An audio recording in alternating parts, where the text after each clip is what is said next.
আজ আমরা তিনটা মিলেই একসঙ্গে কোথাও ঘুরতে যাচ্ছি। আগে কখনোই বেরোনো হয়নি এইভাবে। তো আজকে কোথায় যাচ্ছি, কি করতে যাচ্ছি, অবশ্যই পুরো ভিডিওটা দেখলে বুঝতে পারবে। ভীষণ এনজয় করেছি। কিন্তু আমরা তিন যা শুধু না, আমাদের সঙ্গে আমাদের ছেলেরাও ছিল। ওদেরকে তো রেখে যাওয়া যাবে না, তো সঙ্গে নিয়ে চললাম। কথা বলতে বলতে এই যে আমরা পৌঁছেও গেছি।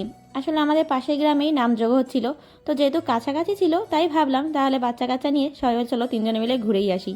তো যেই ভাবনা সেই কাজ, আমরা পৌঁছে গেছি। এখানে একটা যাত্রাপালা হচ্ছে, তো আমরা খানিক্ষণ দাঁড়িয়ে যাত্রাটা দেখলাম, বেশ ভালোই লাগছিল। তারপরে ভাবলাম চলো এখানে যেহেতু ছোট্ট একটা মেলা বসেছে, এখান থেকে একটু ঘুরে আসাই যায়। আমরা এই মেলার ভিতরে ঢুকে পড়েছিলাম বিপদে।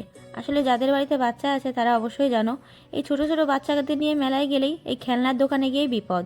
দেখো তিনজনকে কিন্তু তিনটে গাড়ি কিনে দেওয়া হয়েছে, তারপরেও না ওদের মন ভরছিল না, যেহেতু বাচ্চা মানুষ যেটাই দেখে সেটাই পছন্দ হয়ে যায়। এটা ওটা দেখিয়ে অনেক কষ্টে এদের ভুলিয়ে রাখা হলো, যেহেতু একটা গাড়ি কিনে দেওয়া হয়েছে, আবারও যদি দেওয়া হয় এগুলো নিয়ে যাওয়াই সমস্যা। যাই বলো, এই আজকে আমরা তিনজন মিলে একসঙ্গে ঘুরতে গেছি না, ভীষণ ভালো লাগছিল। মাঝে মধ্যে এদিক ওদিক একটু ঘুরতে বেরোই, কিন্তু আমার এই দুই দিদি কোথাও বেরোনোর সুযোগ পাই না, তাই আজকে বেরিয়ে ভীষণই ভালো লাগলো।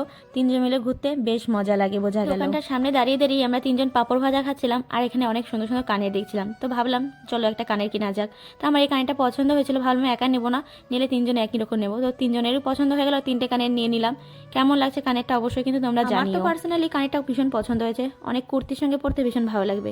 আর একটা আমি ক্লিপও নিয়ে নিয়েছি। মেলায় আসবো শুধু কেনাকাটা করলেই তো হবে না, কিছু খাওয়ান দাওয়ানো তো লাগবে। লাগলাম ঘুগনি খাইতে, আমার তো ঘুগনি খাইতে ভীষণ ভালো লাগে। তোমাদের কার কার ভালো লাগে অবশ্যই কিন্তু জানিও। তারপর সেই লাগলাম ফুচকা খাইতে, আহা গো কি স্বাদ। এদিকে দেখো আমার ছোট্ট ছেলেটা আমার হাতটা টানতে টানতে কোথায় নিয়ে যাচ্ছে। আসলে এখানে না একটা বড় মিকি মাউস বসেছিল, ও ওটাই উঠতে চাচ্ছিল, কিন্তু ও যেহেতু অনেকটাই ছোট আর এখানে না অনেক বড় বড় বাচ্চারা খেলাধুলা করছিল, ও ওটাই উঠে খেলতেও পারবে না, ধাক্কা লাগলে অসুবিধা হতে পারে। তাই ভাবিয়া করিও কাজ, করিয়া ভাবিও না। যাই হোক জানো তো, তারপর ওইখানে আমি দাঁড়িয়েছিলাম আর আমার সঙ্গে দেখা করতে এসেছিল আমার তিনটে ছোট্ট ছোট ফ্রেন্ড, যারা আমার ভিডিও দেখে।